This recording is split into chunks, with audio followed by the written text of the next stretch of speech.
तालुक्यात माझे अनेक मित्र आहेत, कॉलेजलाही होते, ते सांगायचे की आमचं वांगे असेल किंवा या भागामध्ये माझे मित्र आहेत, ते म्हणायचे की मागच्या 5 वर्षामध्ये किंवा त्याच्या अगोदर आम्हाला इथून जायचं असेल तर गुडघे इतक्या चिखलातून जावं लागायचं, परंतु मामाने आमच्या भागात एकही रस्ता ठेवला नाही. आम्ही मामाला पत्र दिले की त्या ठिकाणी काम सुरू व्हायचं. इतकं चांगलं काम मामाने मागच्या 5 वर्षामध्ये केलं आहे. मी ही कारखान्याची निवडणूक आहे, परंतु मामाचं एकंदरीत जर कर्तृत्व बघितलं तर एक व्हिजन असणारा नेता आहे. त्यामुळे या निवडणुकीकडे बघत असताना एक कामाचा माणूस म्हणून मामाच्या मागे तुम्ही ताकदीने मागे उभा राहा. मला विश्वास आहे की कारखान्याचं गतवैभव जे आहे या आदिनाथला परत मिळवून दिल्याशिवाय मामा शांत राहणार नाही.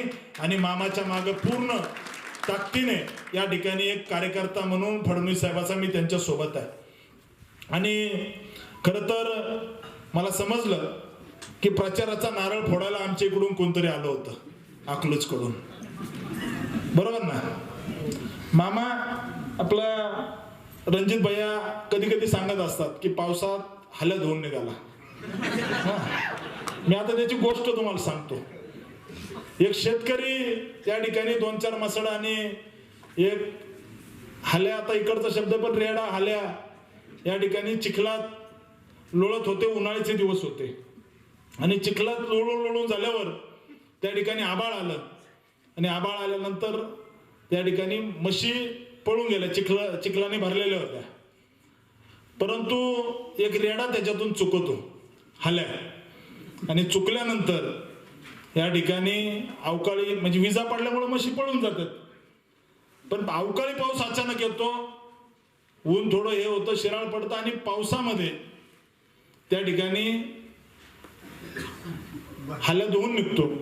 तर त्यानंतर तो गुराखी जो होता तो सगळीकडे सांगायला लागला की मी बघा हाल्या धुवून आणलाय, कसा चकचकीत धुतलाय, कसा चांगला आहे. मग एक आजी येते तिथं त्या गुराख्या जवळ, अरे येड लागला काय म्हणलंय, पावसाने हाल्या धुवून निघला तू म्हणतो तू धुतलाय. मामा तसंही माढा लोकसभेच्या निवडणुकीत झालं, पावसात हाल्या धुवून निघलाय, बाकी काही नाही, काही नाही. आमच्या माळशिरस मध्ये मी सोलापूर